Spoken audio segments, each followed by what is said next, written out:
Öğretmenim, böyle mi keseceğiz? Niye Evet. kesin? Sen de keseceksin. Öğretmenim, bir gelir misin? Aferin Mirza'ya. Meryem, Ahmet sen de başla. Bak. Şimdi maskesini takmayanlar var. Onlar çok önemli arkadaşlar. Mirza maskeni tak. Sana yardımcı oluyor, sana yol gösteriyor. Bak, çizgilerden şöyle yap.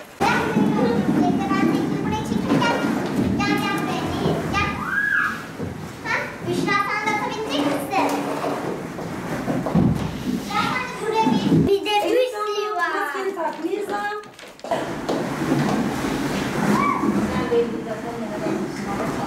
Açamadım öğretmenim. Ben açayım hemen sana. Kimin yapıştırıcısı yok? Bir bakalım, bir bakalım.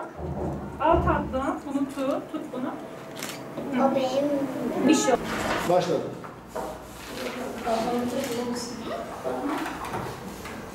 Hepsini güzel bir şekilde Benim yok ki yapıştırıcı var. sana hemen keseceğim. Bekliyorsun.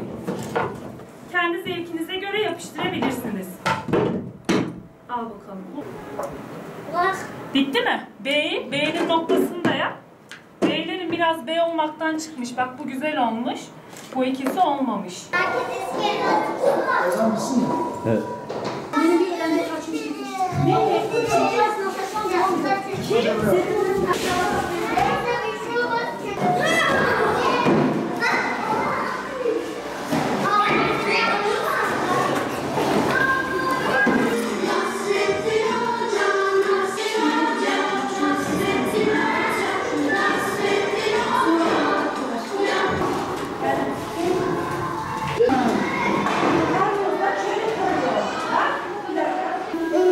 Söylediğim sayfayı açın. Ben yaptım ben öğretmenim. Ya seni de alayım ya. Ben bunları da alayım. Evet. Hayır Nisa amca. Ne alalım? Sen? Hafsa 4-6 yaş Kur'an kursumuzda 2 hoca olarak görev yapmaktayız. Sınıflarımızda öğrencilerimizi almadan önce temizlik kurallarına, hijyen kurallarına son derece dikkat etmeye çalışıyoruz. Müftülükten gelen bayan arkadaşımız da bugün itibariyle görev yapmaya başladı. O da hijyen konusunda çocuklarımıza yeterli olmaya çalışıyor. Dezenfektanlarını sıkıp yeri geldiğinde el temizliğine dikkat ederekten çocuklarımızın burada çıkış saatine kadar kalmalarını sağlıyoruz. Yeni değerler eğitimi veriyoruz.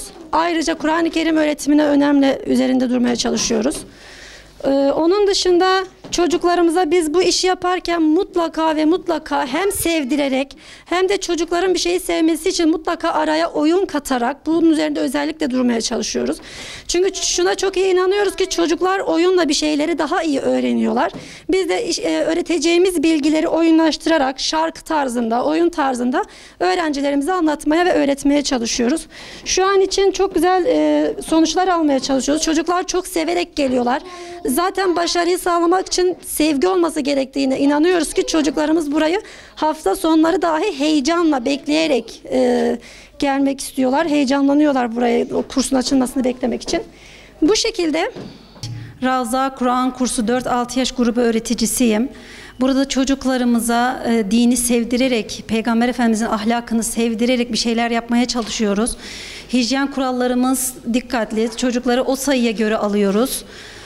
Belli bir mesafe bakabilirsiniz. Belli bir mesafeyle çocuklara dinimizi sevdirerek, Resulullah Efendimizin hayatını sevdirerek anlatmaya, öğretmeye gayret ediyoruz. Burada evet, burada gerek resimlerle, gerek çizim çalışmalarıyla, kes yapıştır etkinlikleriyle çocuklarımıza dini, Efendimiz'i, dinimizi sevdirip, tanıtıp öğretmeye gayret ediyoruz.